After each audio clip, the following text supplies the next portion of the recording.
Magandang araw at magandang buhay, Life Maxers, and to all the beautiful people watching us right now.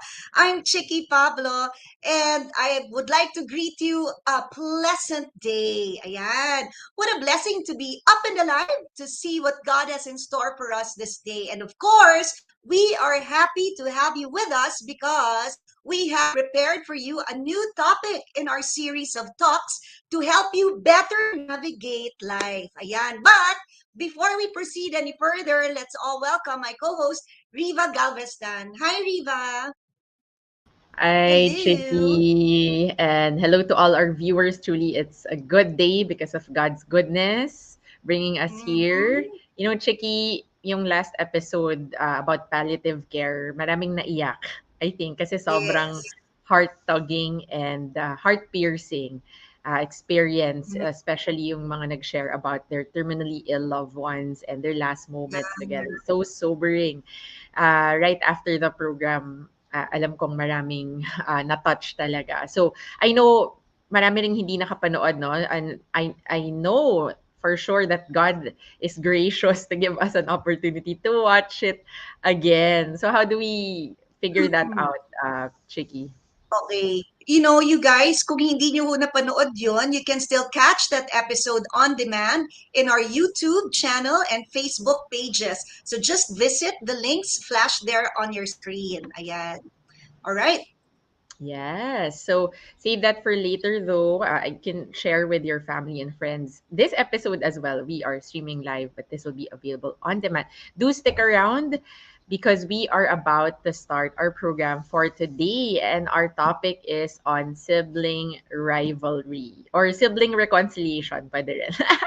After the rivalry. Yes. And how to properly deal with it. That would lead to restoration. Yeah. So, Chicky? Yes. Okay, to start the ball rolling, I have the pleasure of introducing to you our first guest, who is the ate in this pair of siblings. She graduated from my son's dream school, UST, with a degree in communication arts. Her career is highlighted by 18 years in the hospitality industry, having worked at Galleria Suites, New World Hotel, Discovery Suites, to name a few. She was formerly the general manager of Inspire Leadership Consultancy Incorporated and is at present the general manager of Kite Inc., a training and consultancy agency. She's also part owner of Arise Travel and Tours.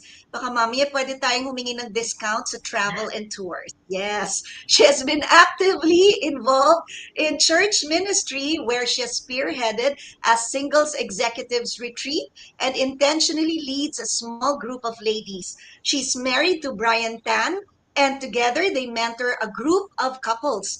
However, she simply wants to be identified as a sinner saved by grace and living for the one who loves her the most. Nice. Everyone, please join me in welcoming Binky Ocaya Tan. Hello, Hello! Binky. Hello, Hello, Binky. Chicky. Hi, Riva. And good morning Hi. to all our viewers. Yes, Binky, you were excited for what the Lord has placed in your heart. Hala. But before we ask more questions, I'd like to introduce the other part of our discussion, the other sibling. Not, of course, less of a sibling. Diba? Equal nga. God has made Yung us. kuya ko. Kuya mo ba? Nagkamali ata yung intro dito. Mali. It says here, bunso. Okay. The favorite brother. Ay, favorite. No favorites pala. But he was formerly a worship leader in Christ Commission Fellowship. And that should give you, well, a hint that he sings very well. Yeah, there you go. And Grabe, I didn't know that. Pakantahin natin later. yeah, may sample later. Ayan. Presently, he's the youth pastor of Elevate. It's a youth movement of CCF, Christ Commission Fellowship, which is our home church. Worth noting is the fact that he is the author of the book Pray Bold Prayers. Yeah, so we will learn also how to pray boldly as we go through this time. He's married to Astrid De Jesus, with whom he is blessed to have four lovely children, Noah, Anaya, Jaden, and Samuel. So let's say hello to Pastor Marty Ocaya. Pastor Yon! Marty. Hello, Pastor Marty. everyone! Hi, Yeah. ate! Ay, hindi. Ako pala yung kuya. Hi, Riva and Kuya ko. Shiki. So Nako-confuse blessed to na be sila. here with you guys. Teka lang na-notice ko lang. Binky, ba't ka naka-green? Di ba atinista si Marty? Kaya Oo nga, nga, Baka no? sibling rivalry. rivalry talaga ang title. Kaya Dapat pala nag-blue ako. Oo Shaky nga. na lang yung nakablue, pati ako. Dapat nag-blue. Okay. So, Binky, with due respect to you as the ate, I would like to throw the first question to you. Can you give us a brief background about your family? okay, my parents are from Mindanao, so we're Bisaya. Yan. I Oo speak, ba? yes, ba? tinuod yun. So I speak Kabaluma- fluently, but si Marty understands, pero hindi niya lang napapractice, but he really understands everything. So yun, my parents from Mindanao, and eto, my dad married late, so medyo malayo yung gap nila. Our parents, malayo yung gap nila. So minsan nagjo-joke kami, my mom is the eldest.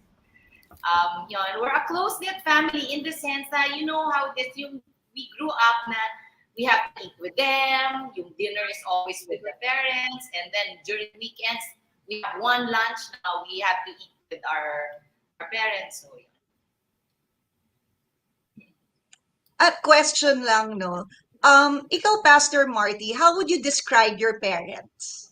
Well, yung Tsaka parents, bakit siguro, hindi ka nagbibisaya?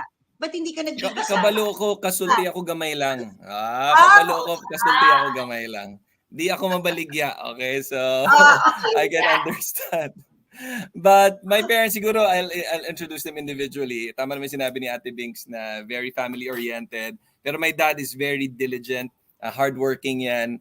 Isa sa talagang bilib na bilib ako sa dad ko kasi he grew up as a farmer, yung dad ko. Oh. Tapos he wants to give his future family, when he was still, a farmer before, he wants to give his future family a good life. So pumunta yan dito sa Manila, nag-aral yan ng accountancy.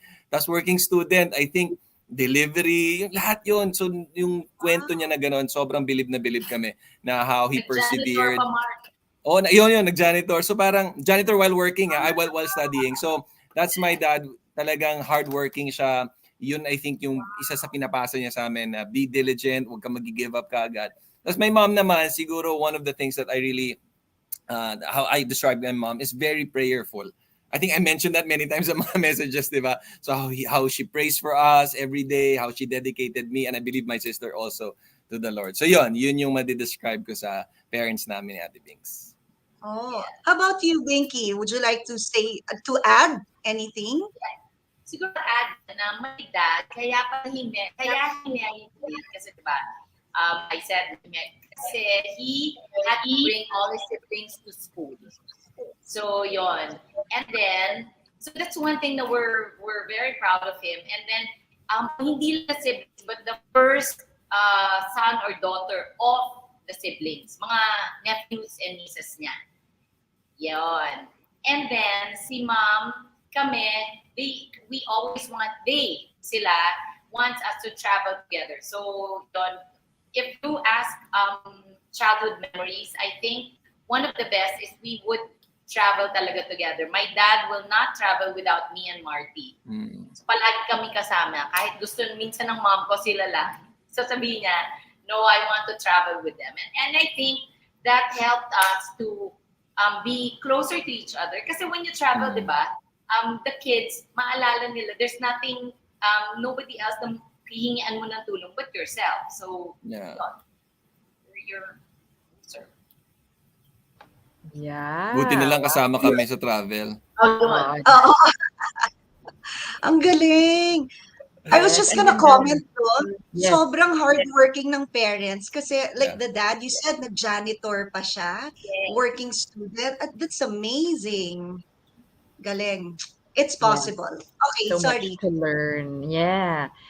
So, what do you remember the most about your childhood together, Pastor Marty and Binky? So, first, Pastor Marty, what were the highlights Yung of sa your amin ni Ate Binks, never kami nag-away. Oh, Sobrang loving kami. Hindi, I'm just kidding. I was just marami. Wala ako dun ah. Parang nasira yung yung title of friend or foe. Friend lang talaga, walang foe. Hindi kasi our age gap, sige, i-declare na natin dito ng age gap. Ako yung oldest, no, just kidding, hindi. 12 years, 13 years ba, Dibings? Yung age gap, 13. so 13 years. Hindi naman mukha, 'di ba? I mean, we still look Oo like, naman. close like age namin, 'di ba? Hindi mo So 13 years yung age gap, 13 years older yung sister ko.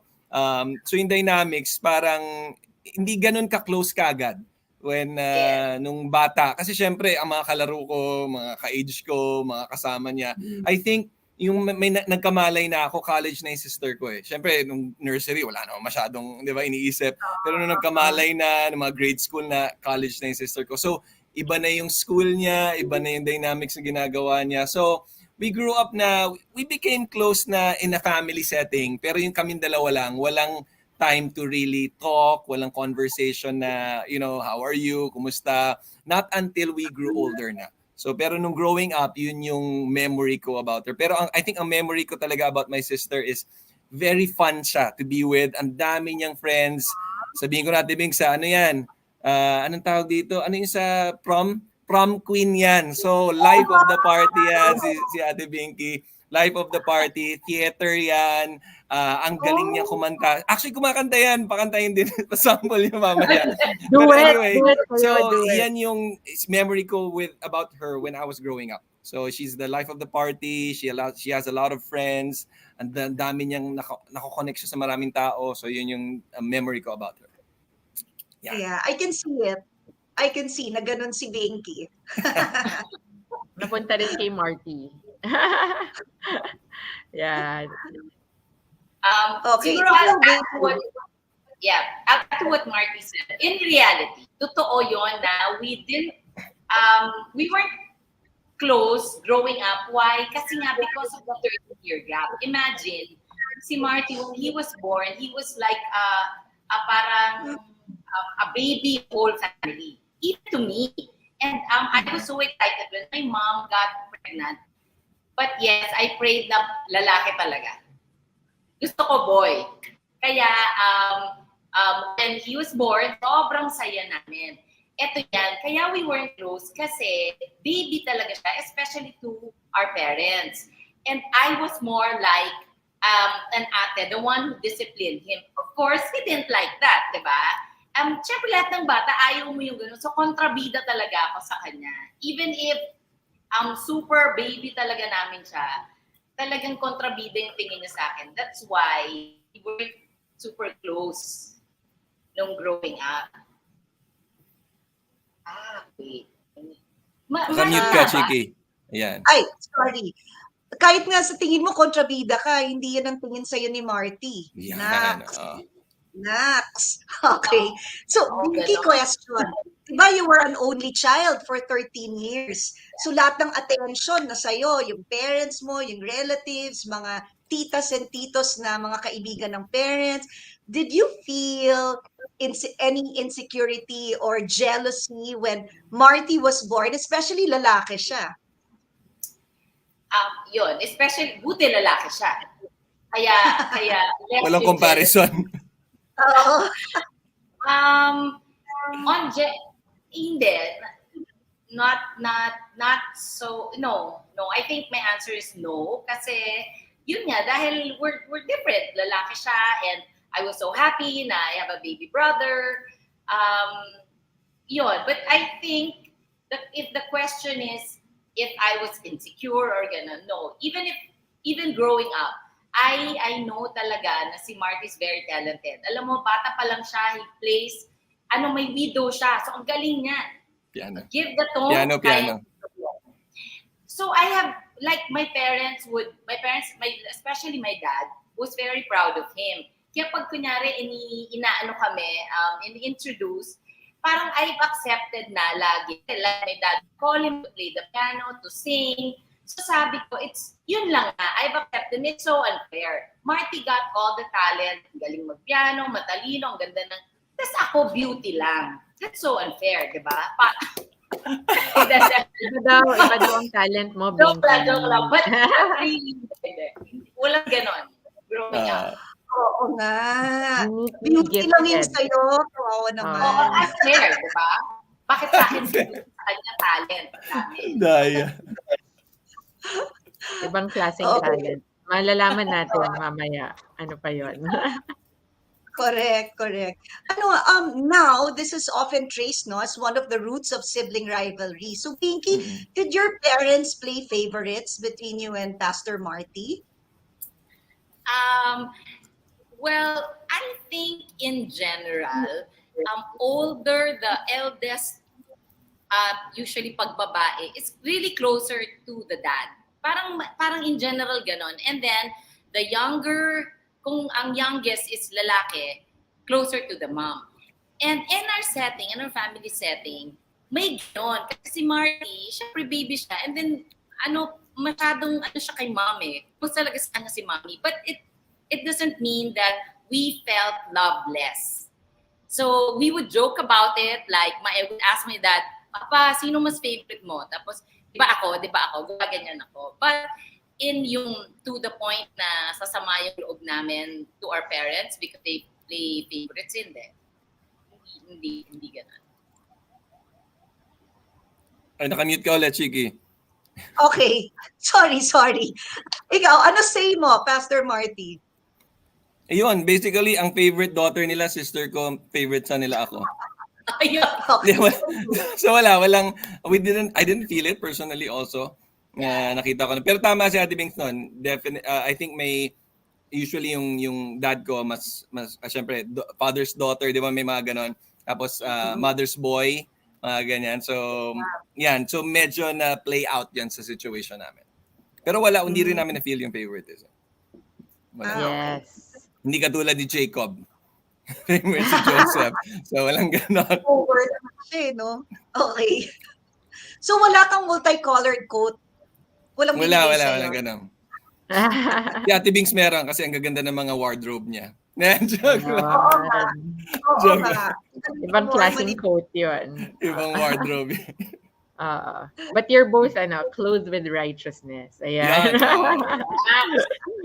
Kaya walang rivalry na kasi Jesus is the one directing your relationship. So, speaking of your relationship, Binky and Marty, as an ate or a big sister, what was your experience being a big sister to Marty? What kind of a big sister were you? What kind? Nako. Yun nga, like what I said, I'm when he was growing up, ako talaga yung parang disciplinarian, pagsasabihan ko siya, ganyan. But I think I'm in our relationship as siblings, mas expressive ako. In both ways, expressive when I feel bad, expressive also in telling him that I'm proud of him, I love him, ganyan.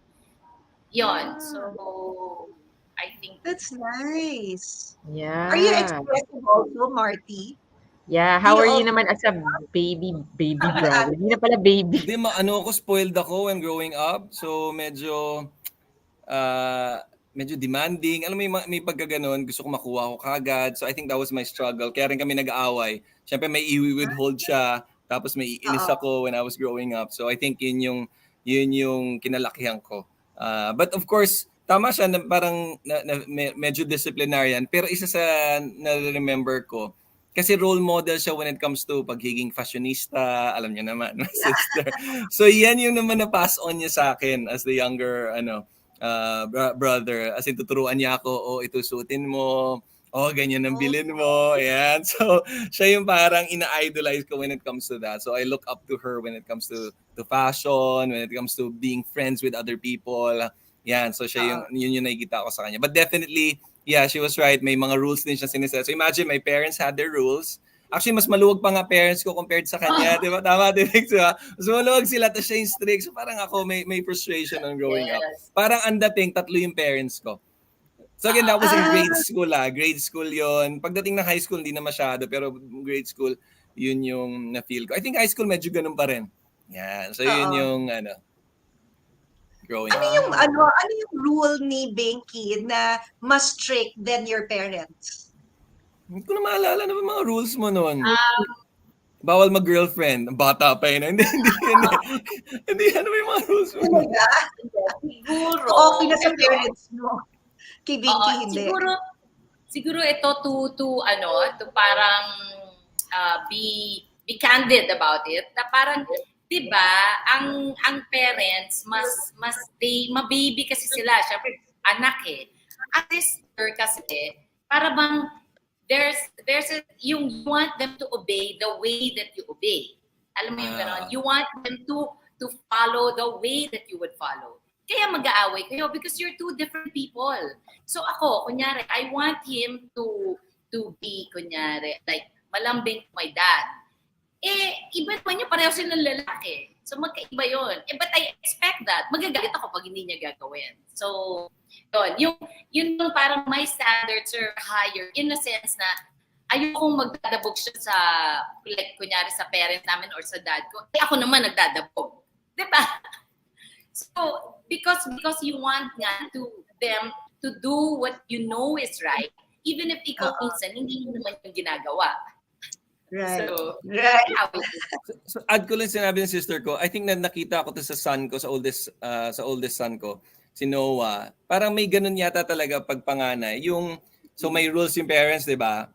So parang sila yung mas strict, sila yung parang mas magpupulis. The parents usually nagpupulis pero they can let go. Like ako, I let go. Hayaan mo na yan, hayaan mo na yan. Pero si Noah, ganun siya kay Anaya, ganun siya sa two other brothers niya. So parang siya yung, don't do that. I'll get that toy. Yung ganun siya. Sabi ko, but mas strict siya compared sa akin. So I think may ganun yatang dynamics. And even to those who are listening, maybe you've experienced that din. Yung ganung klaseng dynamics pag panganay and then may mga mas bata, mas sila yung nagpupulis compared sa parents. Yeah. Plus the fact that you want to protect them, di ba? You don't want the bad things you know that you've experienced to happen to them. Yeah. But yun nga, it will cause nagkakainisan kayo because of that. Oo. So, ikaw ba, Marty, do you call Binky ate? Or no? Tita. No, just joking. Of course, ate. Joking. Yes, ate. Ate Vinks. That's what I call her. Okay. So, haven't we all heard that kids will be kids, diba? And squabbles are inevitable. So, what do you consider to be the biggest quarrel you've had during the juvenile stage? Who'd like to answer that? Ikaw na lang muna, Pastor Marty. Sige, ako na magkukwento kasi ako yung it's regarding the Lego Lego. So, imagine, so medyo petty yung Of course, petty ngayon, pero malaki yun nung time ko. So, I had these Lego collections na, alam mo yung Lego Di Castle. petty yun, Di ba 10 years old yun? Ilan taon ako nun? Basta 18 years old siguro. 10? Mga ganun. So, Lego collection. So, may Lego Castle. Imagine, di ba, binuo mo yan for several hours. Tapos, it's expensive. Ganyan. Tapos, ang dami yan. May castle. Meron siya yung parang aqua, Lego, something, right? Nandun yun sa may table ng kwarto ng parents ko. So, nag-away kami ng sister ko. Nakalimutan ko na kung bakit kami nag-away. Tapos, I think I hit her. And then, nung na-hit ko siya, umiyak din siya, nagalit siya. Sinira niya yung buong Lego. Lahat. Oh, no! Sinira. So, galit talaga kasi never ko nang nabuo. Never ko na. Kasi kalat na tapos wala na yung guide. So, that's the lesson parents. Huwag niyong iwala yung guide. Okay. So, nawala yung guide. Di ko na alam paano buuin yung castle and yung other Lego stuff na yun. So, I think I didn't talk to her for I don't know how long. And then, I napansin. So, yun lang yung major that I can remember when growing up. Major away namin. Maybe my sister can add more to that.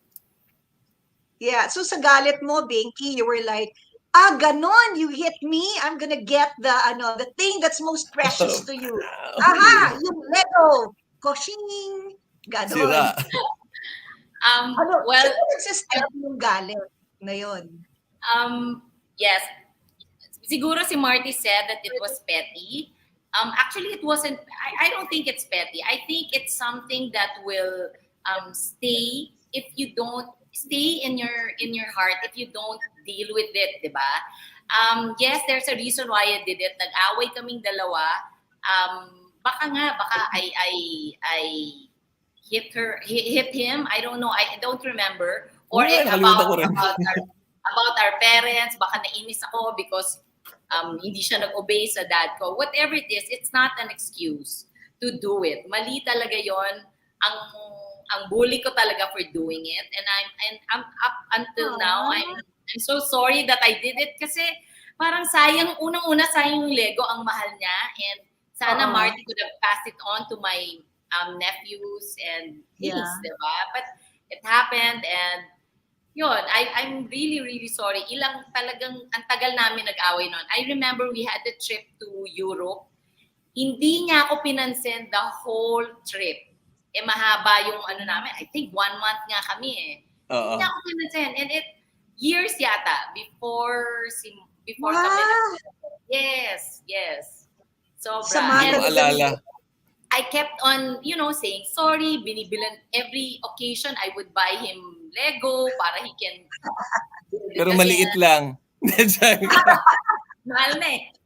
Mahal na Kaya kasi. Kasi maliit lang yung binili mo. Hindi yung malaki. Mahal na yun. May hugot. So, Pastor Marty, how was it resolved in your heart? Hindi ko talaga maalala how it was very resolved. But I think eventually naging okay na. Kasi wala na rin akong pakialam sa Lego nung high school na ako. Right? So parang it just became yung parang, di ba usually pag may conflict ang brothers and sisters or any family member, yung you shove it under the rug na para nakalimutan mo na. I think that's the common denominator for a lot of people. Some of you guys who are listening, baka ganyan yung na-experience nyo. Na nawala na yung conflict na yun, nakalimutan na, and then it got resolved na naturally na lang. You forgiven, wala nang hard feelings. So yun, I think that's what happened eventually through the years. Parang one day, nagbati na kayo. Ganun lang. Parang ganon. Parang okay, nag-uusap na, nag-spend time na, yun. I think I also said sorry several times. Ayan, nag-sorry siya, nag-promise siya. Writing him a letter. Tapos nag-promise siya, bibilan niya yung Lego. May mga ganun. Tapos bilan niya, pero yung maliliit lang. So okay naman, parang ako ay medyo malaking konti. So, sabi ko, okay na naman. Kasi I think that time, nawawala na rin yung interest ko sa Lego. So hindi na rin siya, hindi na siya big impact. So yun din, lesson din yan sa mga conflicts, some of the conflicts that you guys are experiencing, some of the people listening, na it will die down. Right? Eventually, it will die down. Some of those conflicts kasi, you don't need to make a big deal. Eventually. It may be a big deal sa simula, but eventually, you will have to let it go. Yeah, siguro, okay, Marty. If I may add lang, yes, it will, for me, it will die down in time, but it's really good to face it and to talk about it. If you need to apologize several times, go. Kasi it will also build a relationship and you're closer pag merong ganon na you talked about it. Yeah, Pastor Marty, were you tempted to get even or take revenge na sige, masisirain din ako sa buhay mo, ganun? Wala eh. I think yung get even ko nandun was hurting her physically. Yung papaluin din siya. I think that's what I did nun eh. Yung time yun yung initial reaction. So she destroyed the Lego castle and all of those things. And then I think I hit her more because of that. And then yung not talking na lang. Yun na lang. Yun na yung maalala ko. Oo. When he was hitting you, Binky, ano ginawa mo? Okay lang kasi you destroyed the Lego. You can't remember that. Hindi naman hit kasi na sobrang sakit. Siguro parang binato or whatever. Actually, nakalimutan ko na eh. But I think yung pinakaganti niya, nag-asawa siya ng mas maaga. Yo. Joke lang. Hindi ko Wow. talaga yun lang. May issue, may issue. No. Wala.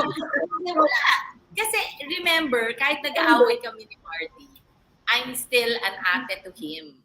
Mahal ko siya kahit nag-aaway kami, di ba? Ano lang talaga, galit ka lang. So, you tend to do things that you regret. Mhm. Okay, o di Yeah. fast forward tayo.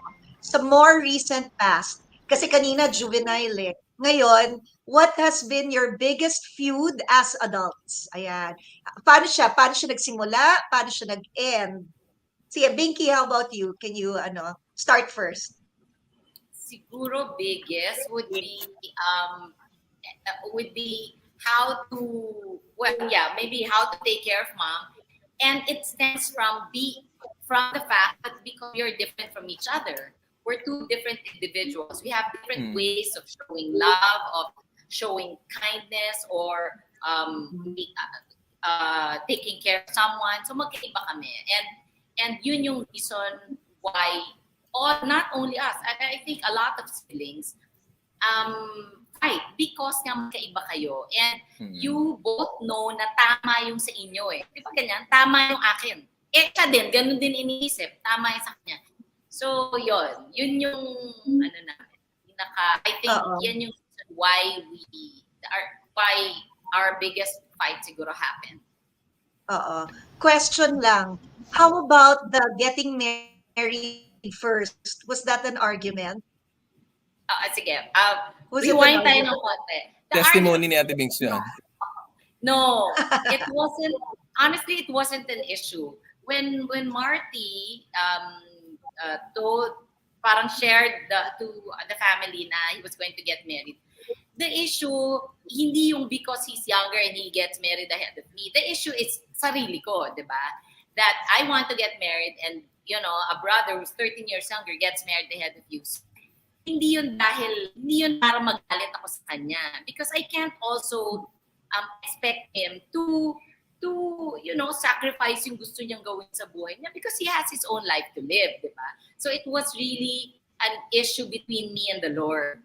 Kaya ibang yun. So it wasn't, hindi ako nagalit because he got married. As a matter of fact, I was sincerely happy for him. Kasi, di ba, importante yun, you find someone na makasama mo for the rest of your life. So, yun. It was really how to do it. Yeah. To what the Binks is saying, hindi ko rin na-feel na ayaw niya, na pinipigilan niya. Hindi ko talaga, by God's grace, hindi ko talaga na-feel sa kanya.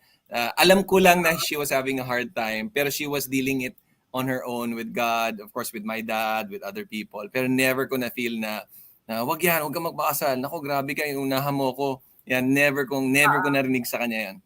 So it wasn't an issue for us.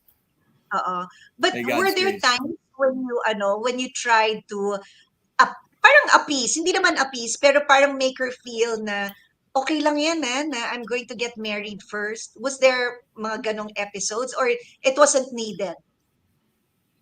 Hindi ko maalala. May ginawa ba ako na nilibre kita? Baka ngayon, nilibre ko na siya. Kaya nilibre ko siya. And I think I was happy with how they were responding. So, that time, mas nag-spend time kami as a family. In fact, bago kasal, nag-Singapore tayo, di ba, Ate Binks? So, she also prepared.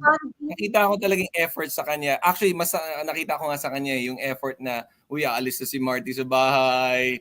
Travel tayo together. So, nag-travel kami sa Singapore, and then we spent time. Mas nag-spend time kami I think a few months before I got married. So nakita ko talaga yung pagiging considerate, pagiging loving niya doon.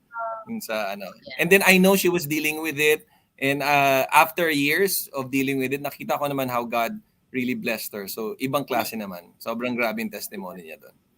Yeah. I think the one who's always more worried pag ganyan, na nag-aasawa yung younger, are the parents, di ba? So yun yung mas Yeah.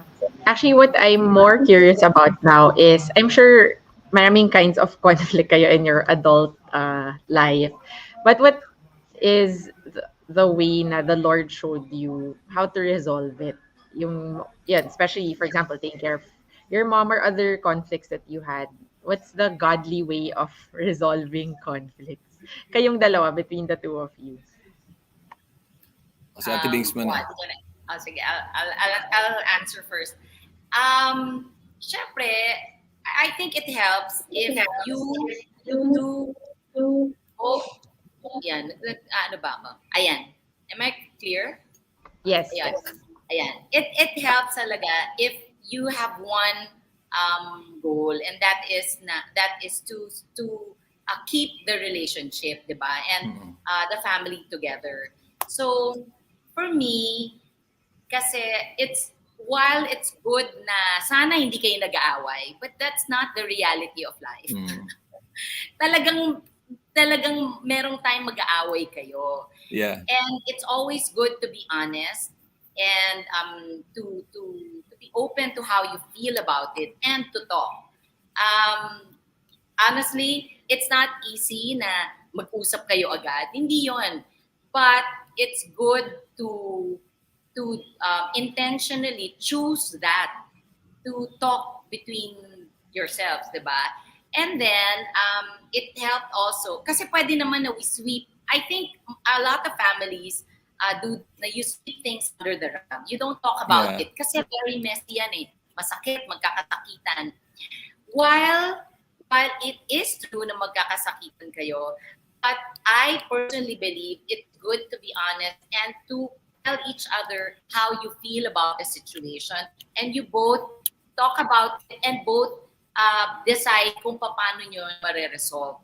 And yes, another thing na gusto kong i-share, totoo yon, somebody has to give. And if the question is thrown at you, so who's going to give, Binky? Kung sa'yo tinanong yon, then ikaw yon. Diba? It's good na the other party will give, but hayaan mo na si God sa kanya. Para sa akin, in a relationship, somebody has to give. And I think in being honest also, it sustains the relationship. You become closer to each other. I'll give you one, ano ba tawag sa ganun? One trivia. Example? Do you know na, yes, Marty and I had nagka-argument kami, nagka-away kami. But do you know na even if we're when you see us parang close kami, but you know na it was very recently lang that we went out just the two of us.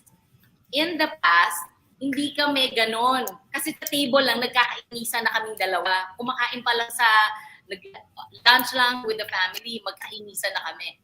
But for the first time, ngayon, pinag-usapan namin na dapat at least, if we can, once a month or once every 2 months, we would go out as siblings. Kami lang dalawa, and then we would talk about anything, about how to take care of mom, but not only that, about everything, diba? I think that happened because we talked about the problem. We did not choose to just sweep it under the rug and not talk about, okay na yan, bati na tayo. Ganun kasi minsan eh. So yun, result, diba, ng talking. When you talk about communication. when you talk about it, is it gracious talking, seasoned with salt, or nakakainis ka, Marty, ako mas matanda. Ano ba yan? Or ganun. Because kasi usap namin doon, it was yung important factor para to answer the question din of Riva and to add to what Ate Bings was saying, yung how you evaluate your emotions and evaluate it in the context of the scripture para paano ka mag-respond. For example, like sa conflict namin, how to take care of mom, lahat kasi tayo pag may conflict, may isip mo yung paano naman ako, like yun yung go through sa mind ko, may family din ako, ito yung gusto kong gawin. But then you have to listen to the other side as well. You have to listen, and then importante yung humility, importante yung admitting na okay, may fault ako dito. Ang hirap gawin nun eh. Kasi ang tendency is, ano yung benefit sa akin? Na tama rin naman technically. And we live in a world right now na people just want what's beneficial for them. Di ba? Yun naman talaga yun eh. Hindi tinuturo na, hindi, that's your right. Yun yung tama sa'yo. Meron ka rin pamilya, meron kang ganyan. So nawawala yung pagiging considerate, nawawala yung pagko-compromise na, okay, how do I show love? How do I How do I listen to this other party as well? And that's the dynamic na kailangan mangyari individually rin. How you evaluate your emotions. So yun yung nangyari when we had that conversation. So parang God was preparing my heart and of course my sister's heart as well. Yung how do we listen to one another? What are the questions? Huwag kang easily triggered. Pag kunyari may request na ganito, may sinabi siya na ganito, you look past yung mga yung emotions mo na, ay, yan na naman, sabihin na naman niya ganito. For example, sabihin niya, ito yung style. Tapos hindi ka nag-agree na maging ganun ka-expressive. Pakinggan mo lang, hindi ka naman kailangan mag-react, hindi ka kailangan na ilabanan ka agad. Dapat i-consider mo rin na tama rin yung sinasabi niya. Kailangan ko lang din mag-improve sa ganung area. Hirap talaga nun eh. I mean, ako, I struggle with that. Even as a full-time worker, I struggle with that. And that struggle happens wherever you are. Diba? And I think a lot of people, including myself, struggle with that. That kind of handling your emotion and being humble in the response. And yung humility, hindi siya one-time thing eh. It's a constant thing as long as you're in the family and there's conflict. So kailangan maintindihan ng lahat, those people who are listening. It's a constant thing talaga. Kung nag-grind ka pagiging responsible mo sa trabaho, mag-grind ka rin sa pagiging humble. You have to continuously do that. And there are moments hindi mo magawa. So pag hindi mo magawa, mag-aaway talaga kayo. Diba? Lalabas yung emotions mo. Pero doon din papasok yung, pag lumabas yung emotions ng isang person, forgive ka agad. Di ba? Yung mga ganong klaseng principles, it's very important. So yun yung nakita ko when we had that conversation. We both listened, we both became honest, we both heard each other's side, and it ended really well. And as a result of that, mas naging maayos yung how we're taking care of our mom right now. Nice. I like the part where you said, mag-grind ka rin in humility. Yeah. Really, work yun eh, di ba? To be I humble. think humility is a forever lesson to all of us. Yeah. Once you say na you reach that point na you're humble, yun na, patay, di ba? Parang Patay na. delikado. And if I may share lang, I think kasi nga all of us struggle with humility, di ba? One of the best parang cure then or a medicine to humility is when you think na you want to do parang yung gusto mo yung right mo palagi, all the more na like what Marty said, you parang isipin mo why you want that. Why? Where is it coming from? Bakit mo gusto palagi yung right mo, 'di ba? Ang masunod. And it's a good practice to say, oo nga no, tama siya. 'Di ba ang hirap niyan? Yung nga no, ang hirap niyan, 'di ba? So it's good to voice it out. Ako personally, ginagawa ko yon because I know I'm a very proud person, so gusto ko matutunan ng humility. Kaya intentionally sinasabi ko, oo nga no, tama ka. O tama ka doon. Oh, that's nice. Dying to the right to be right. So Yeah. Only by God's grace. Yes, amen. Yeah. So, Chicky, we have a question here on adulthood, yung paano sila nag-adjust. Sige. Oo, I just wanna ask, no, nung meron ng mga other people in your lives, like you got married na, you have in-laws na, nag-change ba yung sibling relationship niyo? Pastor Marty, would you like to answer that? Well, by God's grace, parang nung nagkaroon na kami ng sarili naming family, kasi mas alam mo yun, mas naging open kasi ngayon kami compared dati. Di ba? Para mas open ngayon, siguro kasi we are, mas serious yung pinag-usapan namin regarding family. Like hindi na notice ko, pag may big problem, for example, health ng mom, it's either gonna make your family closer or it's gonna drift you apart eh. So what happened to us because of the problem, parang mas naging close kami, mas naging open kasi na-bring out yung mga issues na kailangan pag-usapan. So don't be frustrated kapag may mga conflict and big issues kayo sa family. Kasi God allows that to happen, baka to draw you closer. Kasi kayo lang naman magtutulungan eh, di ba? Kayo ang blood relatives, di ba? Kayo ang family. And pag hindi nyo ginawa yun, di ba? Yung iba, hindi nila ginagawa, lalong madidrift apart yung relationship nyo. So I think what happened to us, kahit nagka-family na ako, ka-family si Ate Bing, We became more open. I think time, mas nag-iba yung dynamics kasi syempre may time ako with my in-laws, may time siya with yung ano rin, mga friends din ni Kuya Brian. So, iba yung dynamic. Doon lang nag-iba yung dynamics. Pero pagdating sa closeness, because of the problems na nagkaroon sa family, mas naging close kami, mas naging open. I guess ang ganda, no, when you said na you guys talk about it na hindi kayo nagsasweep under the rug yung mga issues, no? And then you voice it out, no? Yung you say, ay, tama ka. Kasi ang hirap gawin nun, So when you do that, parang something is released. So it makes the situation better. 'Di ba? Parang ganon. Ito ba, I guess walang adjustment na kailangan masyado, no? When you transition from adolescence to adulthood to marriage. Kasi, ano ba? Meron ba? Sige, Bing. I think on adjustment, mag-adjust ka lang naman siguro if there are things you want to hide. Diba? And wala naman. So it's best to be honest and real kasi family mo na yon. Whoever Marty marries, family ko na yon, 'di ba? Kasi they are one. Siguro I'll add then to what Marty said kanina. God, totoo, conflicts are messy. Sino bang may gusto ng conflict? Wala. But God allows it also to mold our character. Of course, we all want a happy and gay world, diba? I mean, happy na parang walang problema, na parang joyful lagi. Hindi. Conflicts actually are important minsan kasi to bring out the things that we need to learn also and to change in our lives. So yon, on adjusting naman, when we both got married, it helps to be who you really are in front of your ano ba tawag sa ganon? In-law. Tama. Yon. So, nag-benefit si Atid kay Ate Bing sa fashion. Sa mga bags. fashion, ganon. Bags. Sorry. Wow. Online pala tayo. Daming nakikin. Puro Yan ang fashion. gusto kong Talent ni Binky yun. Napakita yung cabinet mo. What's in this cabinet? Yes. Yan totoo. Talent mo daw yun. And siguro on dealing with I think in general in relationships, 'di ba?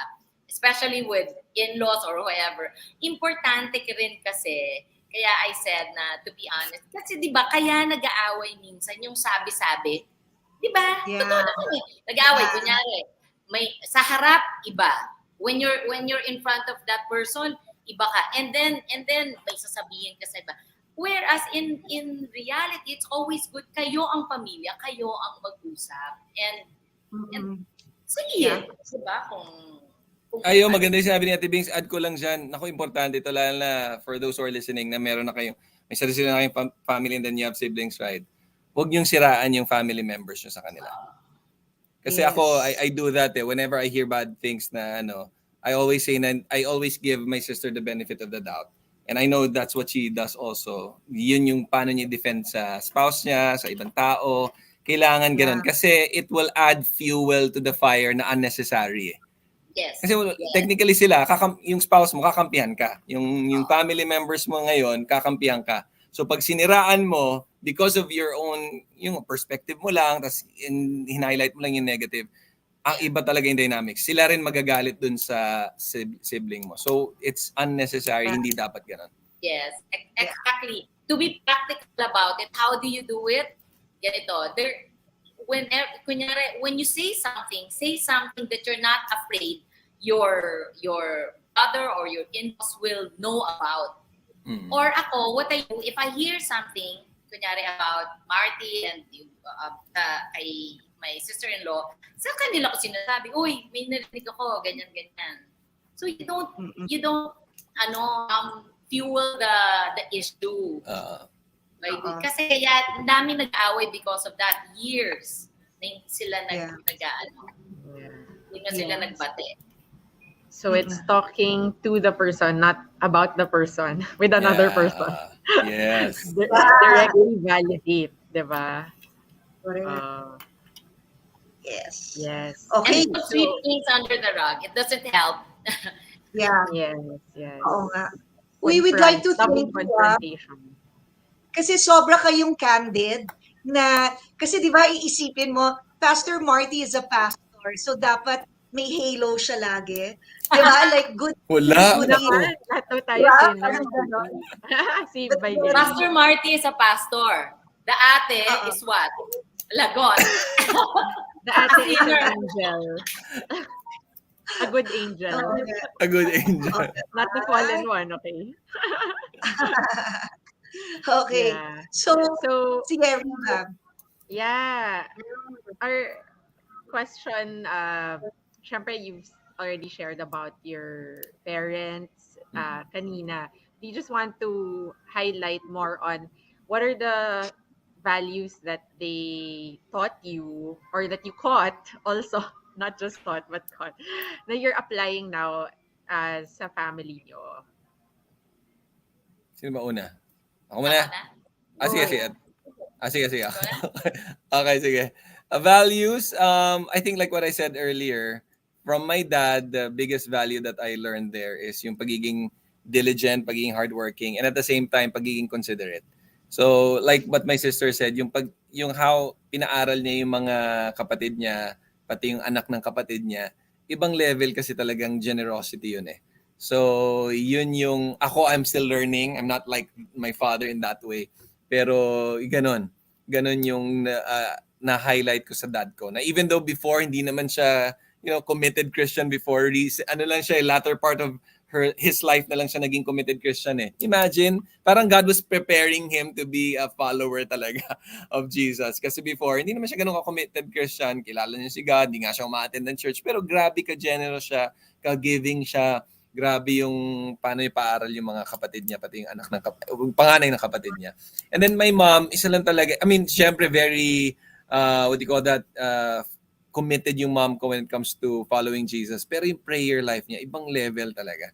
Yan yung never ko makalimutan sa mom ko. I wouldn't be here, my sister wouldn't be here in where we are right now, how God is using us kung wala yung prayer. Nakikita ko lagi sa kanya sino yung, yung Wesley brothers, yung mommy, Susana Wesley, the one who prayed for John Wesley and Charles Wesley ba isa? But anyway, di ba yung family niya, yun yung story ni Susana Wesley na meron siyang cover every day na the kids cannot bother her whenever she's praying. I see that sa mom ko.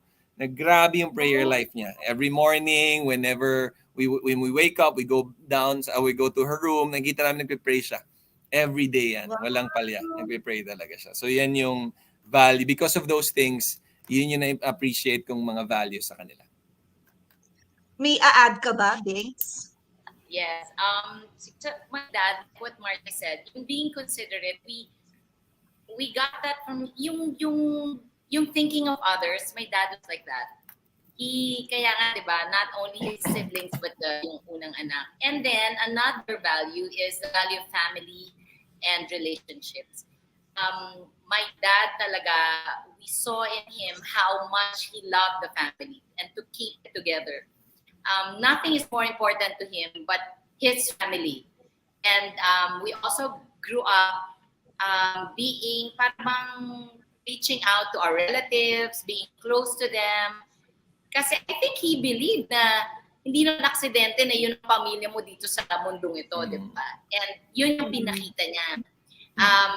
And then for my mom, ganun din. My mom and her siblings are very, very, very, very close. Even up to now, you would see them helping each exage. Sila yung parang, ano ba yun? Yung together forever. Ganun talaga sila. And we saw that. Yes. May Bible study sila hanggang ngayon. Every week. Even at an old age. Ganun sila. Sa US na karamihan. And and because of that, ako personally, I want my first cousins kami maging close din kasi nakita namin yun sa kanila, 'di ba? And then nice. and to add lang to my dad, alam mo, sa kanya, no problem is too big that you cannot solve. For him, even if yes, Marty said that he became a Christian, ito na yung matanda na siya, but he really believed that if you have a God that is so big, hindi ka niya papabayaan. And siguro joke ko to ha, but you know the book of sila Pastor Peter, yung Motivate? When I read that, I think more than half of it, nakita ko sa dad ko growing up. Sabi ko, grabe, hindi pa Christian yun ha, sa lagay na yun. Parang naisip ko lahat. Alam ko na yun growing up. Like you travel together, di ba? Meron siyang one point yun. Spend time with your family. Ganon yung our parents. Nice. O teka, since you guys are speaking about your family, we're gonna show some pictures. Uy. Ano kaya tong pictures yan? na to? Ito na. Ready na kayo? Flash it. Yeah. Uy. Big ate na big Hindi ate. ako yan, ampun yan. See the gap? Kasi Paolo yung name eh. Hindi daw ikaw yung joke. Hindi ako yan. Si Paolo yan. Hindi yan si Marty. Joke lang, Paolo Marty ako. Paolo Marty. Teka, so can you describe this? This was your birthday? Oo. Ano yung 7th, no? Parang 7th yan, Tibing. Kasi malaking gathering. Yeah. 7. Di ba 7 So, usually malaking gathering? 7 This was yata. before the Lego. Kamukha ko nga si Jaden talaga, no, Tibing? Jaden yung tsura. I think my wife is listening. Marty. Hello. Pastor Marty. Jaden, no. This is Binky? Sweet Or pa this kayo, is hindi pa nangyari yung Lego incident. Wala pa Lego incident. Before pa. 7 yan eh. Wala pa yung Lego incident. Ayan, prom queen yan. Ayan, ano na yan? Recently yan. Ito yung date This year. Wow, very recent. Oo. Yeah. Ano kinain na dyan? Even siblings Nagkape kami. Nag-lunch muna kami sa Japanese restaurant. Nice. Wow. Put this in a wedding. CCF. Kaaway yata kami yan eh. Pero nakasmile pa rin kayo. Conflict lang yan, pero naayos na yan. Thank God. Mabilis na aayos. In humility. Yan, balik tayo sa baby brother. Sige. Kaya hindi ko na alam yan. Hindi ko na maalala yan. Grabe, Binky. Ang laki mo na pala when you destroyed the Lego. Talagang binalik. Oo, malaki na, no? Bully talaga, bully. Wow. Inagalitan rin naman ako ng dad ko. Oo, siguro naman, no? Pinaghirapan ni Marty, Pastor Marty. Okay, so ito question. Christianity ba, your Christian faith, since both of you declare, di ba, that you've surrendered your lives to the Lord, does it play an important role in your relationship as siblings? Binky, Not important, the most important. Yeah. Different. Nako, Bakit? apart from it, I don't think we will be able to fix our conflicts. Apart from it, believe me, wala talaga. Imposible 'yon. Kasi we will always choose to believe na kami yung tama palagi. Right. Ay, syempre, ate ako. Sasabihin naman ni Marty, nagtuturo ako ng Bible. Sino mas tama sa atin? Parang ganon eh. So, hindi. Right. The only reason why we were able to solve our conflict and become closer to each other is only by Jesus. Yeah. I think, wala. Yun lang talaga. Walang ibang rason. So, it's the most important. How about you, Pastor Marty? Yeah, definitely. Yeah. It's the most important relationship that we have, our relationship with Jesus.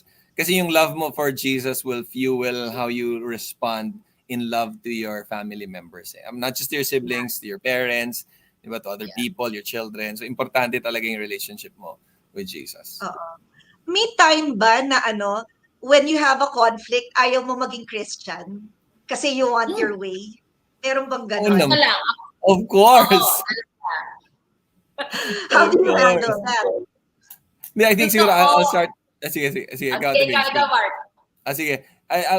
Sa akin more of yung ayaw mo nang i-deal eh. Yung ayaw mo nang pag-usapan. Basta ito yung sa akin, yun yung sa'yo. Huwag na lang tayo mag-usap about it. Yun yung un-Christian for me.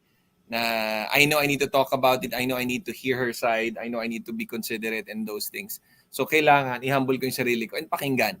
And i-ask yung question, yun. So yung un-Christian-like na is Di, bahala na, ayoko na.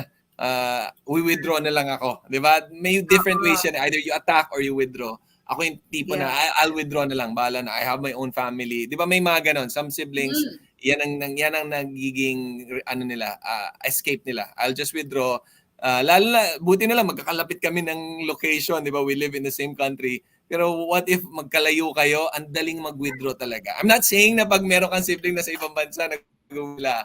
Pero iyan ang pwedeng maging tendency na, ay, ikaw bahala dyan, ikaw na kay mommy o ikaw na kay daddy So, wala kaming tutulong sa'yo. So, I think yung ganong klaseng temptation is real. Very real for me.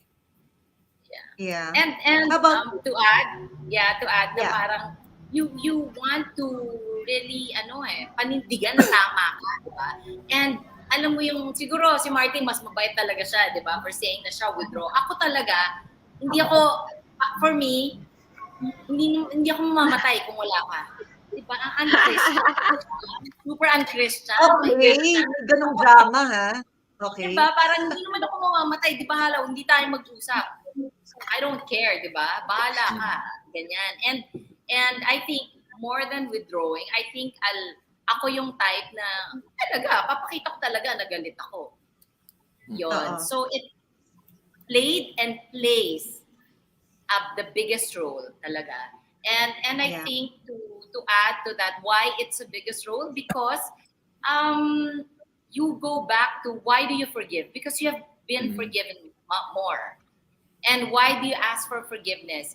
Because you want that relationship, you want to save that relationship, because nothing pleases God more but a family that is together.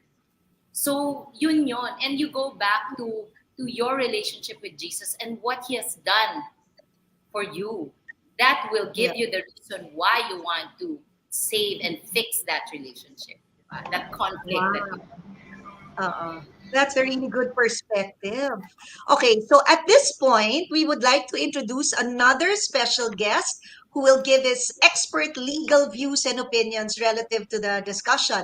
He earned his Bachelor of Laws degree from the University of the Philippines in 2004 and is a Master of Arts in Philosophy candidate, also at UP. Earlier in 1993, he graduated with a Bachelor of Arts degree in Philosophy in UP also. He is managing counsel at Samarita, Manaloto, and Santiago law offices, while also being the incumbent corporate secretary and legal counsel of various corporations and a foundation. Previously, he was the litigation lawyer for Pelaez, Gregorio, and Lim law offices. He was also former corporate secretary and legal counsel of Christ's Commission Foundation and CCF Life Academy Foundation, Inc.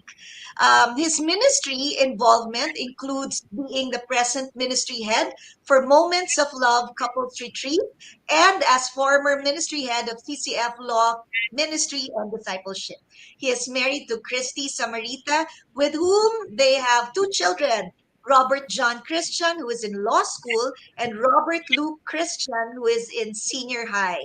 Friends, let's all welcome Attorney Robert Samarita. Hi, Attorney. Good morning. Hi, good morning. Good morning, Miss Hello, Chiki, attorney. Miss Binky, Pastor Marty. Good morning. Hello, attorney. What a blessing to be here. When I saw the advertisement of the Life to the Max series, Sibling Rivalry, and then there's a photo of Miss Binky, Pastor Marty, and I'm the last one, UTOL, friend or foe. Sabi ko, probably si Miss Binky yung UTOL, si Pastor Marty, friend. Ako yung Ikaw friend. yung Good morning to the viewers and listeners. yung pala.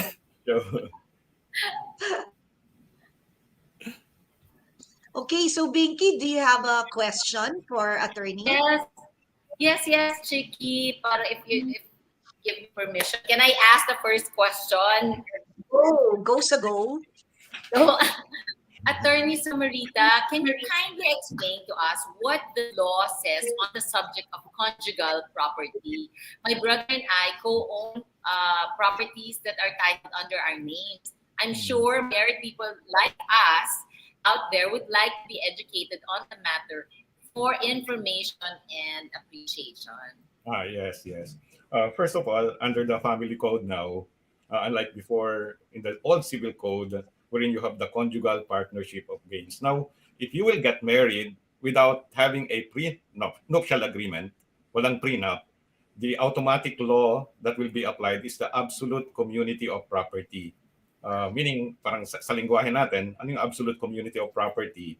Whatever the property of the husband, let's say 10 million, the wife 1 million, that will be collected and be considered as absolute community. Hindi sila separated. Unlike before, pag conjugal kasi, before you can have conjugal partnership of gains, you have to have a pre-nuptial agreement. Pag walang prenup, hindi pwedeng conjugal. Absolute community. Lahat ng properties sa husband and the wife. Walang separation of property. So, conjugal partnership can only happen if you have a pre-nuptial agreement. Without a pre-nuptial, absolute community. Okay. Oh, Buti na lang, okay. hindi ganun kalaking property namin para sa prenuptial. Buti na lang. Okay. Talaga. Ako pa, meron pa ako, attorney. Yeah, go. What would you advise me and my brother about proper disposition of these properties? Since, as you said, under the law, our respective spouses are now co-owners. Yes. If it will not be an issue with your present spouse, what you can do is just have an agreement transferring these assets in the name of the share of your brother with the consent of your spouse. Because without the consent, the transfer will be invalid. Because there's no prenuptial agreement. The moment kasi that you'd say, I do sa marriage, automatically whatever you have will be the property of your spouse, of your husband or your wife. Now, since he or she is already a co-owner of that property, in the event that you want to dispose it, you want to share it, the consent of that spouse has to be given. So execute a contract. Let's say deed of donation, deed of sale, whatever document that you want to execute. Or if you want to sell it to a third party and then divide the proceeds, that can also be done, but with the consent already of your spouse. So kahit na deed of donation, kailangan may pirma ng spouse. Because he is already an owner because there was no prenuptial agreement earlier. He is already an owner of the property. Okay. Pastor Marty, do you have a question? Any questions? Yeah, siguro add ko lang, since of course our mom is still alive, so of course praise God for that. Pero how do we prepare ourselves for the inheritance, let's say, in the future? Syempre, of course, all of us will go to heaven naman, di ba? So, I mean, those who have a relationship with Jesus. In case of, a parent pass away, how do we prepare ourselves as early as, habang buhay pa sila? Ano bang magandang advice mo, attorney, para mag-prepare yung mga siblings? Two possible options. One, while they are still alive, they can already transfer the asset to the children. That way, the children, we can avoid the issue among the children since they already know what they will get. It can be sale or donation already. Attorney, hindi ba magkaka-issue sa taxes pag ganon? Nowadays, because of the new law, the rate is the same. Donation 6%, sale 6%, inheritance 6%. So malaki pa rin. No longer any parang amount of tax if we will wait for the death of our parents. The advantage of distributing it while the parents are still alive, that way we can somehow avoid the problem among the heirs, among the children. And another security that the parents can do is have a deed of assignment or deed of blank deed of sale, wherein the parents can back the property in the event that they want to get it back from the child or from the heir. Oo. Pwede pala yun. Sige, Yeah, but, Binky, how about you? Do you have a question? Oo, I have a question. Kasi what other means can we resort to avoid complications? Like if we own a property or a business, ano bang best way na ano? Tapos meron pa ako isa pang question, attorney, after that. Okay. Corporation is the best option if you want continue because you can just transfer the shares. Transfer it from the parents to the children. You can transfer it to the grandchildren. What you will transfer is only the share in that corporation. If you own a share, you can distribute it among your heirs. Unlike if it is a real property, you have to do several papers in order to transfer that. If it is a corporation, it's easier. It can actually outlast the life of a present stockholder, owner, because that can be easily transferred. Ocaya Corporation. Maganon tayo, Dibings. Oo nga, buti na lang yung mga asyenda natin, 3 lang. Wala, baka maniwala sila. Joke! Wala nga eh. Kaya hindi nag-aaway sa ganun. Kaya nga Ano, walang prenuptial. meron ako, I like that you're attorney and you're also a Christian. I mean, someone who really loves and knows the Lord. Kasi meron akong, I have a parang, the question is, attorney, how can this be solved kung nag-away na kayo, namatay na yung dad, and then the father passed away, tapos yung bulk ng mana, ilagay niya sa one of his apos. Wala na bang chance that the other siblings can still get that? Para bang ang nangyari tuloy up to now after 20 years, magkaaway pa silang magkakapatid because galit sila dun sa isa na lahat ng mana binigay dun sa apo ng isang anak lang. Wala na pag maging mabait sila sa apo. Maging mabait sila para yung apo yung mag-distribute. Because it's validly done, validly transferred. I think it's hard already.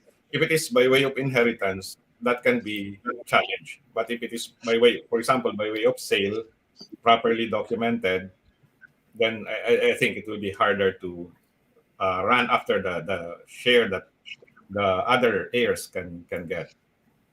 Mm-mm. So wala nang chance doon, attorney. If it was validly transferred, like sale. Yeah, lupa. Yeah, like the sale of land, I think it's hard. Unlike if it is inheritance, let's say the death of a parent, automatically, if it is without a will, everyone, the compulsory heirs will get their proportionate share. If there are, for example, in your case, there are only 2 children, 2 compulsory heirs, you will get equal share. Automatically, 50-50. Without a will. Oo. Ang dami pa naman ngayon ayaw gumawa ng will. Yes. Diba? So kung mana at attorney, wala nang chance. Wala nang habol yung mga talagang anak, yung kapatid. Kung mana, meaning inheritance, it's and one heir was disinherited, the one who was disinherited can still go to court. If it is inheritance. Yeah. But if the parents sold it before, instead of making it as a part of the estate, then that's really hard to get that. Sabihin mo sa kanila, Tibings, maging mabait sila dun sa apo. Yun. Oo. Yun na lang. Tama pala, Chiki, yung statement na when there's a will, there's a way. So, kailangan mo ng will.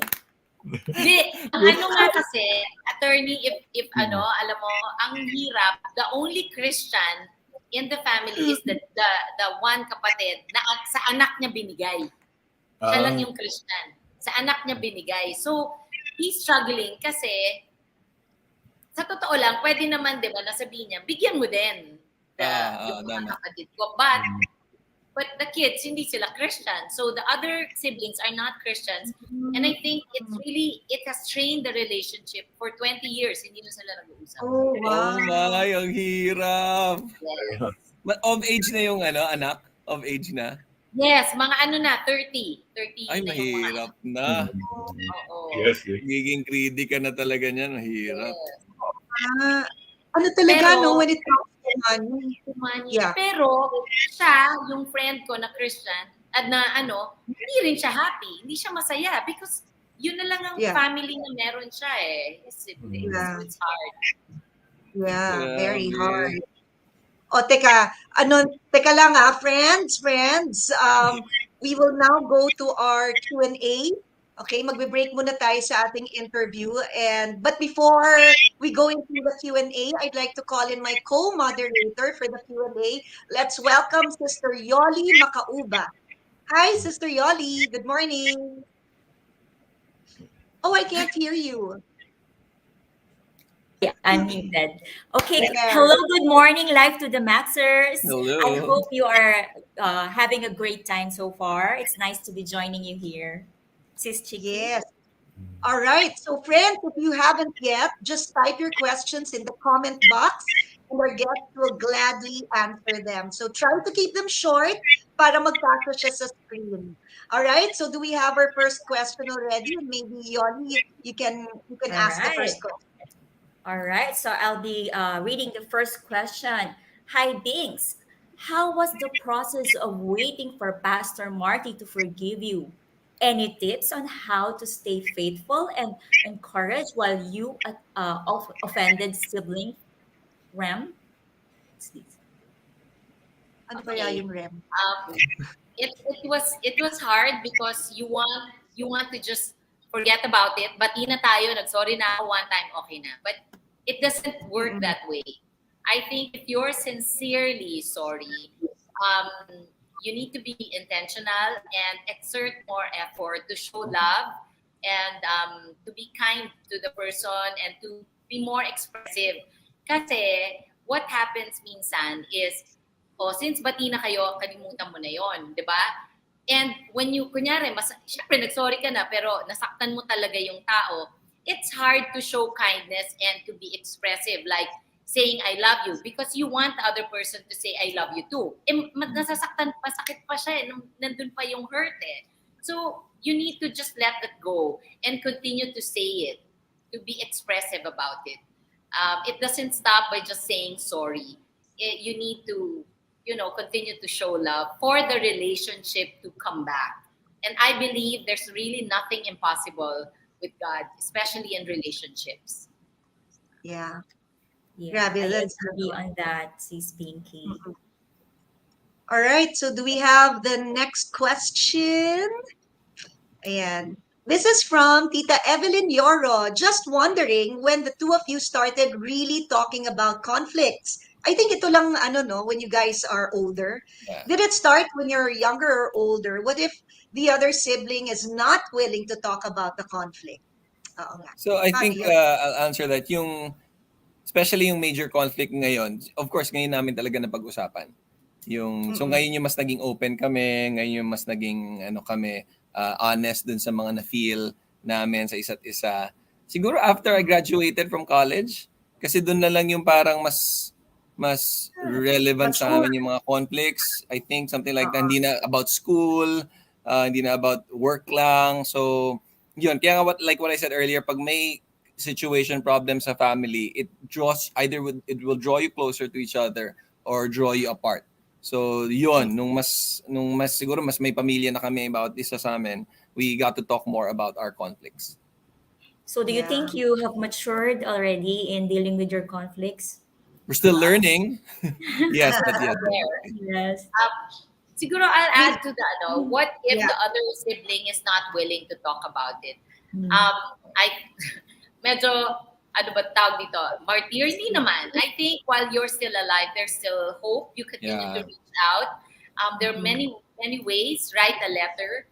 A letter is more touching sometimes because it stays on, di ba? May hard copy ka na nasabi mo lahat yun. And then, continue to show love and kindness. Yun. Why am I saying that? Parang sobra naman yan, Binky, ang martyr naman. Hindi. I think you see, if we look at the example of Jesus and what he has done, he continued to love us even if we were unlovable, di ba?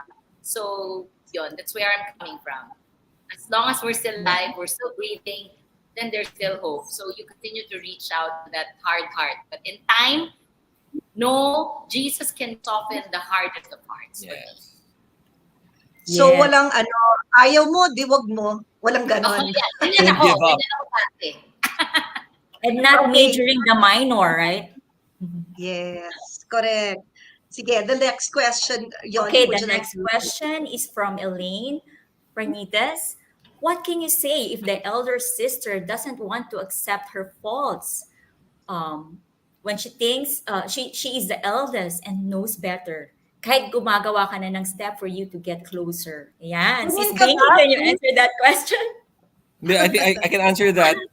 Based on what my sister shared nga, you don't give up praying for the person, showing love to the person. Kasi nga, you can't change naman eh. I mean, this principle is not just applicable sa mga siblings, but including your parents, di ba? Some of the people that we talk to, ang issues nila with their parents or issues nila with their children, you can't change them eh. But you can change how you respond. You can change how you love them. You can change how your attitude, your reaction, responding in humility. Babalik ka pa rin lagi dun sa principles ni Jesus. Because He loved you, because He showed His grace to you, you do the same then. Don't give up. Huwag kang mag-give up dun sa ano.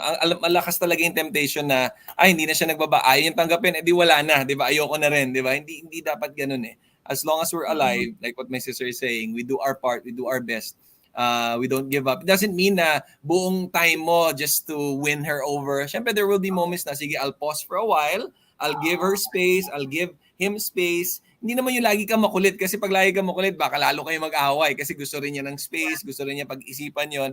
So, wisdom din from God yan. So, the more you pray, the more God will give you wisdom how to relate with your siblings, with your family members, how to win them over. And then, masusurprise ka na lang. Maybe it can be a very crucial event in his life or her life that will draw him or her back to you as, and restore the relationship.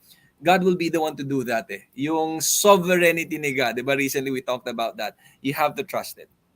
Sometimes Yeah. kasi Are you as an older brother or sister, 'di ba? It's hard to accept your faults because you're the older eh, 'di ba? So, Sis Binky, do you have any experience from that? Yeah, of course, yes. Kahit hindi ka pa older, parang in general, it's hard to admit your faults, I think. Yes. Diba? Because we're all very prideful eh, lahat tayo. So, yun, I think in time, kung meron kang, if you have a sister or brother na gano'n, yes, Marty said it, in time, lalambot din puso nun, diba? Do you always apply that? Yung, halimbawa, nagka-argument kayo, you pray for that sibling. Do you always apply that? Or sometimes Without parang, argument.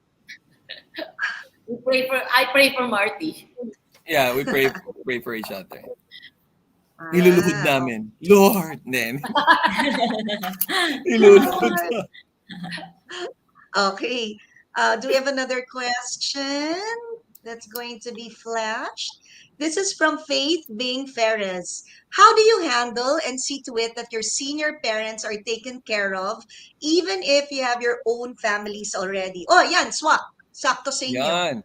So, ako muna mag-answer then my sister kasi I was looking for this passage. Nakita ko na yung question na yan kanina.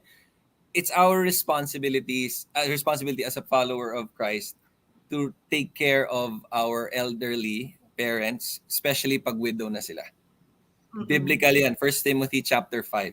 Importante yan. I really don't agree with, ano yun yung home for the aged? I really don't agree with that. So I know some of the people, especially from other countries, wala silang magawa because may magagawa eh. I think the problem is contentment kasi you want your money for yourself or you want your time for yourself and your family. But it's important to give back. It's a biblical thing to do. It's a Christ-like thing to do. So please, if some of you are thinking home for the aged yung please never do that. That's not on. I don't want to sound na parang I know some of you might have done that, but consider it kasi nga it's in the Bible eh. Take care of the widows, take care of those na elderly. It's really our commandment. Yeah. And sometimes, Pastor Marty, di ba pinag-aawayan kung kanino magstay, si mommy, si daddy. So yun. Yeah, and to add then, I think minsan that this issue rises up kasi nga of that verse na live and cleave, di ba? I think dun yan nangyayari eh, na parang we think it's okay to forget to not take care of our parents because of the live and cleave or talaga naman eh, you have your own lives to live na eh. So okay, dapat hindi yan responsibilidad ng anak. Yeah. But Marty shared the verse and I think personally also God gave us parents, diba? So what do you do with them when they're old and gray? Forget about them? Is that also Christ-like? Would Jesus want you to do that? Diba? The answer is no. If like to some will say, Binky, hindi mo na responsibilidad ng parents mo. Ha? Hindi. Kasi hindi rin naman nagkamali si God to give us parents. And I think God is also teaching us if in that aspect to be better persons and to mold our character, di ba? In that aspect of taking care of our parents. Yeah. Yes, very well said, Sis Binky. And for our next question, okay, so here, we are four siblings. Both our parents are already dead. What can we do if three of us want to sell our parents' property, yung house and lot, but one doesn't want to sell?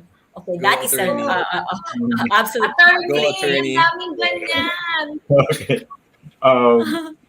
The best way ho is for them to agree, execute an extrajudicial settlement of estate, and then have it published, and then process the transfer of title, and then later on sell. The shortest way is extrajudicial settlement of estate with deed of sale. One document, two transactions. Now, in the event that the other sibling will not agree, the last option is to go to court and file the petition for partition of the Oh, property. But the third option is Attorney, not in your experience, really? ba, in your experience, have you encountered a situation wherein hindi talaga nagkasundo yung yes, yes. mga Yeah. siblings? We have a present case. I think it's more than 30 years already. It involves substantial property of Yikes. telecom company. So I'll not mention the name. So Sino? Yeah. 30 Yeah, joke lang. Joke lang, joke. it's not Can good. I ask you a follow-up question, attorney? What if other siblings feels that nadehado sila sa hatian like that? So it happens, right? So what can you advise? Yeah. That can only happen if there is a last will and testament, because the parents can give the free portion. An heir can get more. But if there is no last will and testament, the settlement will be extrajudicial. That if it is extrajudicial, every heir will get an equal share. Equal. Pag walang will.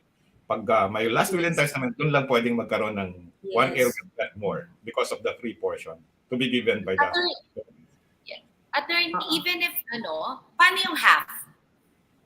Half brother o Okay. half Okay, pag half brother, let's say either illegitimate child or not, or second dun sa family, parang yung ganun yung situation. So one half of the legitimate child. For example, in your case, parang example si Pastor Marty. Example lang Pastor Half Marty. brother ako? Assuming my third na half brother. Example lang, by way of example. Let's say of yung share yung dalawa, let's say 5M, 5M, the half brother, yung let's say illegitimate, will get one half of your share. So 2.5 ang equivalent niya. Let's say 5 million yung share mo, 2.5 mo makukuha niya. Okay. Okay. All right. Another question. Ipa-flash na. Ayan. From Cecilio Makiling, most of conflicts from siblings arises from property inheritance. What the law says about it and the proper way of settlement. What does the law say about it? And what's the proper way of settlement? Actually, in the event that conflicts will arise now, the law says that the family members should exhaust all available remedies in order to arrive at a settlement. You cannot go to court unless you exerted all efforts. Madi-dismiss lang yung case kapag ganon. So in the event that you exerted your efforts tapos ayaw pa din, that's the time that you will be allowed to go to court. Now sa settlement ng estate, extrajudicial if there's no last will and testament. Extrajudicial, all heirs will get their equal proportionate share. Yun yung batas. Yun yung sinasabi ng batas. That can only be changed if there is a last will and testament. Okay. Okay. All right. What about Pastor Marty? What's your perspective about it in spiritual side? Yeah, later I'll this ending ko. Kasi pero siguro one word that I want to highlight there, and I'll explain this later on more in detail, yung contentment. Kasi Yeah, if you're content, I it's never agree. gonna it's not gonna lead to legal cases. Contentment is very important. So I guess past attorney, um, in order to handle yung mga sibling relationships, kailangan talaga exhaust all effort to come to terms, right? Yes, That's settlement. your Yes, talagang advice before you go to court. yes, yes. When you say exhaust all efforts, like what? What is that? Uh, Discuss, offer a settlement, amicable settlement, compromise agreement. If you want Mm, it in writing, send a formal offer to settle the mm. issue amicably, because that's an evidence which can be presented in court that you exhausted that remedy, but the other party, your fellow heir, refused to accept the offer of settlement. Ah, okay. So, Pastor Marty, we'd like to give you the honor of having the last word in this discussion as your parting shot. What message would you like to leave to everyone before we end today's broadcast? Ate Bing, are you gonna say something? May question ka ba? No, pwede pa ba kay attorney? Ay, Attorney kasi go. kanina parang sorry. Kanina I didn't parang hindi ko yata narinig. Basta what if nga attorney one doesn't want to sign? Kina a property for kayo, isang hindi nag-sign, there's no way na for you to sell the property? You Kaso have daw eh. you have to go to court. Go You to cannot court. tell that person. We can sell that our share, parang 3/4, tas 1/4 maiwan sa'yo. Hindi Yeah, siya allowed. Hindi siya ganun eh. Oh, kahit mali, kahit Kahit na, majority. no. You have to go to court in order to have it set. Kasi isi-sell nyo eh. During that time, kung hindi pa divided ang property, all the heirs are owners of that property. Walang designated area. So lahat ng portion, may share din siya. Ganun eh. Ganun yung concept. mm, Unlike kung yeah, divided by 4, if yung lahat mo, walang problem. yeah, But since it's a oo, one unit, one whole property, the oo, majority cannot decide for the minority. The majority, if they want to sell the entire property, they have to go to court. yeah, Oh no. Wow. yeah. Ano yun, 'di ba? Yung property kasi it's for everyone eh. So dapat talaga may will, no? Last will and testament When para there's at a least will, there's a way. yes. Uh, Okay. Oh, Pastor Marty, your Sige, parting sige. word. So, siguro my encouragement lang to the people listening here, whatever your situation is with your siblings, you might be thinking na, wow, laki kayong Christian family, kayong dalawa ni Ate Binks nyo, kaya ganyan yung ano. Well, these principles, whether laking Christian family kayo o hindi, you can apply this. And I promise you, it's gonna be very helpful. Number one, yung manage your emotions. Have a right heart.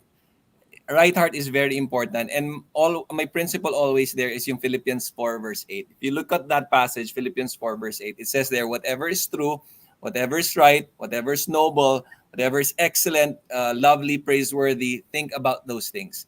Imagine if you implement that sa family mo. For example, you're having conflict, right? Yung heart, di ba? Ano ba yung true? Kadalasan kasi, some of our conflict is because of assumption. Inassume mo na iyan ang nafe-feel niya sa'yo. Magre-react ka talaga. Hindi naman yun nafe-feel niya sa'yo. Kaya nga i-clarify mo eh. So whatever is true. When you're very truthful, alam mo yung totoo, you're gonna respond in a truthful way as well. Whatever is honorable. Look at that phrase, word honorable. Imagine, how do you relate with your siblings when you want to honor them?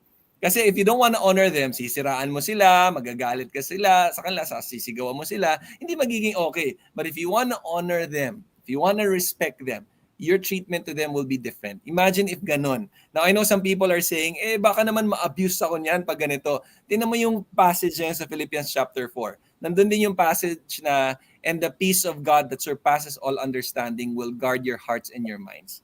Nakita niyo yan? Nandun yun. Same chapter. So if you practice these things, God will give you the peace. In other words, He will give you the assurance na ako bahala sa'yo, anak.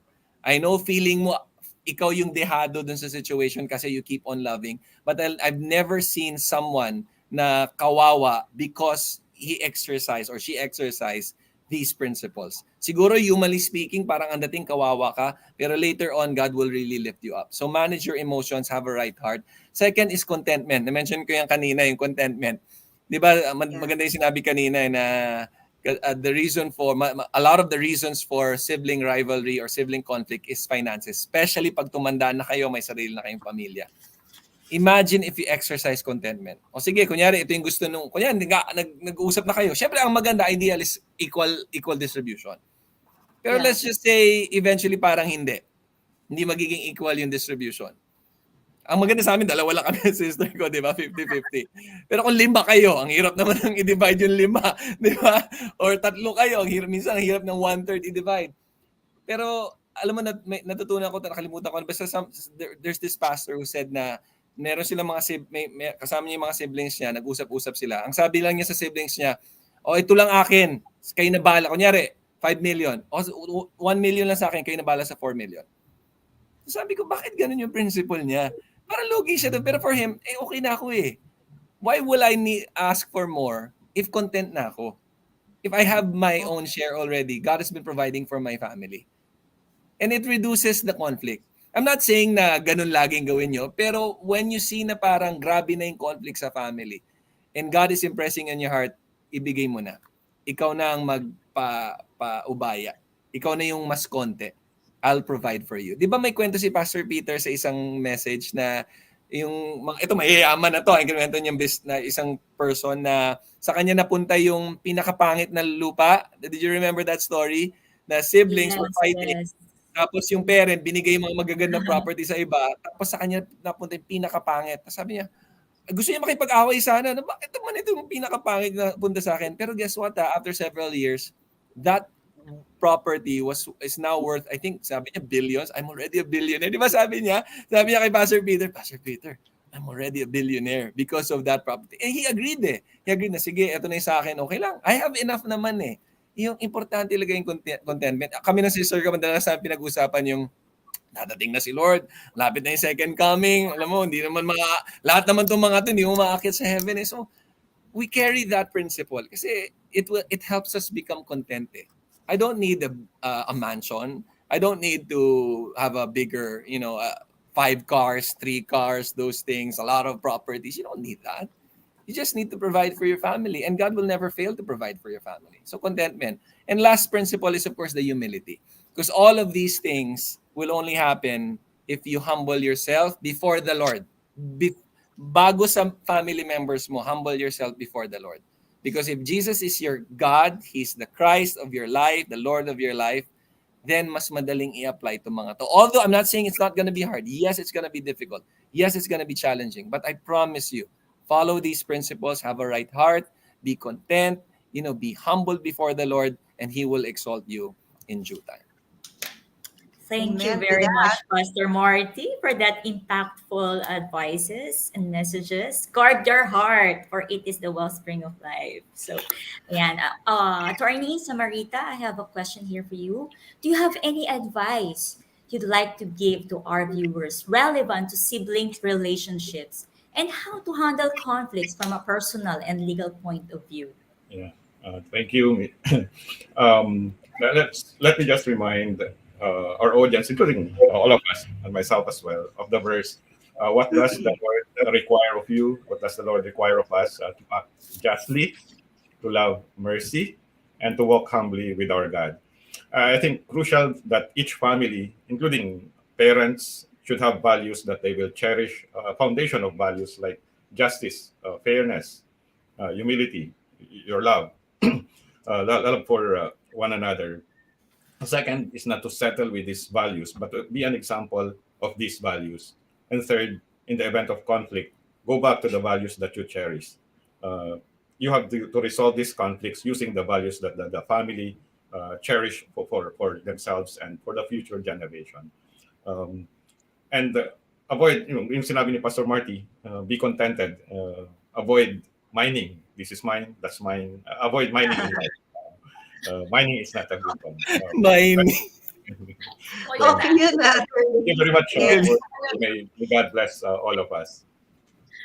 Praise God. Okay, so thank you so much, Binky, Pastor Marty, and Attorney Samarita for being with us this morning, sharing with us your secrets on how to have good sibling relationships at kung anong gagawin pagdating sa legal in terms of inheritance. So thank you so much. We learned so much from you. All right. So, friends, what we have showcased is how sibling rivalry can be avoided or prevented from blowing out of proportion. So, the recipe for a harmonious sibling relationship is love, added with humility, respect, a forgiving heart. Last but not the least, communication. Sobrang hirap, pero doable, di ba?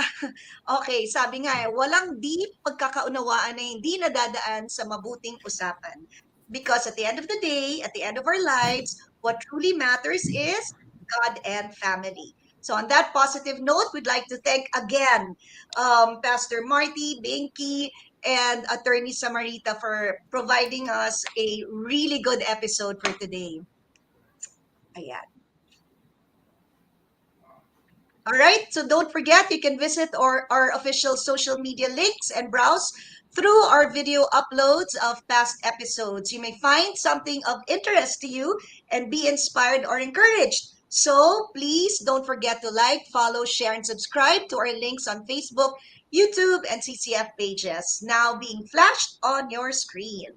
Yoli, you have any more announcements for our viewers? Of course, like always, we would love for you, our audience, to join us in our Zoom breakout discussions. Details are on your screen so you can join for free. If you are joining for the first time, please join Room 1.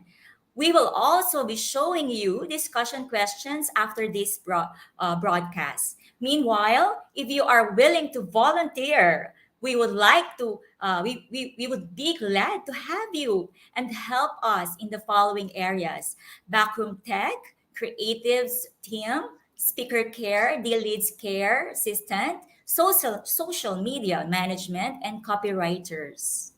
So Ayan. please do volunteer. Yes. Oh, special shout out. Ito pala. Monthly schedule of broadcast is every second and fourth Monday. So our next session will be on May 22, 2023. Special shout out to the Eastern Police District for joining us today. And all of you watching from different areas in the Philippines and abroad. Kanina may nakita ko from Italy. So hi to you. Thanks for watching. The show wouldn't have been possible without your presence and participation. My name is Chicky Pablo, signing off for now. Watch out for our next episode. As mentioned earlier, it's on May 22, 2023, 10 a.m. Philippine time. It's a date, okay? And this is Yoli Makauba, privileged to be with you today. Till next time, take care and God bless. Don't forget that live life to the max. Bye, beautiful people. Bye.